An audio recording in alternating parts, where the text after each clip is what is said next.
የዘንድሮ የአረንጓዴ አሻራ ማስጀመሪያ መርሃ ግብር በቢሾፍቱ እንዲጀመር ከተወሰነበት ዋነኛ ምክንያት አንዱ የቢሾፍቱ ከተማ የኮሪደር ስራ ብቻ ሳይሆን ዛፍ በመትከል አበባ በመትከል ችግኝ በማፍላት ለአዲስ አበባም ጭምር ትልቅ ግብዓት ስለሆነችና የዚህ ዓላማ ስኬት ለነበራችሁ አስተዋጽኦና ለነበራችሁ ድጋፍ ምስጋና ለማቅረብ ጭምር ነውና እንኳን ደስ ያላችሁ።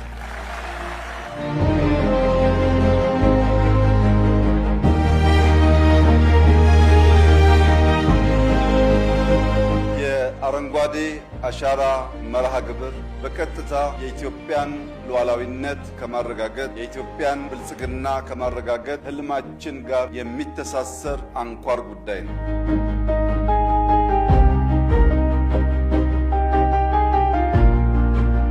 በ2027 በፈረንጆች ኖቬምበር ዲሴምበር አካባቢ በኢትዮጵያ ውስጥ ከ70 እስከ 80 ሺህ የሚጠበቁ የዓለም እንግዶች ይመጣሉ። ያኔ ሙሽራዋ ቢሾፍቱ በሺህ የሚቆጠሩ እንግዶች ትቀበላለች።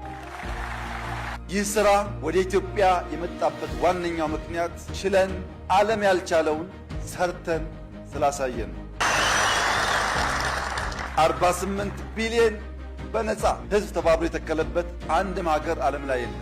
ታላቅ ታሪክ ነው። ዘንድሮ ከ8 ቢሊዮን በላይ እንተክላለን። በዚያ ወደ 56 ወይም ከዛ በላይ ለመግባት እንሞክራለን። በሚቀጥለው ዓመት ከምንጨምረው ጋር 65 ቢሊዮን ችግኝ ተክለን ነው ኮፕ እናሰናዳው።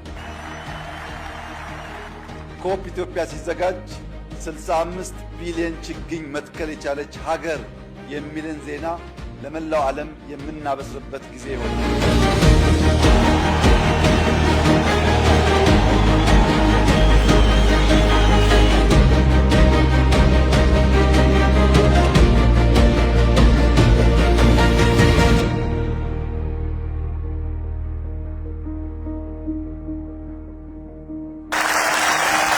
ለመላው የኢትዮጵያ ሕዝብ በሚቀጥሉት 2-3 ወራት ኑ እንደተለመደው ተስፋችንን እንትከል። ኑ ለኢትዮጵያ ወንድና ሴት ታዳጊዎች ተስፋን እንትከል። ኑ በትብብር የገረጣች የዳህየች ኢትዮጵያን አረንጓዴ እናልብስ። ኑ በትብብር ለዓለም ተባብረን አድዋ ላይ የፈጠርነውን ገድል ተባብረን አዲስ ገድል በማሳየት አፍሪካን፣ ዓለምን እናንቃ።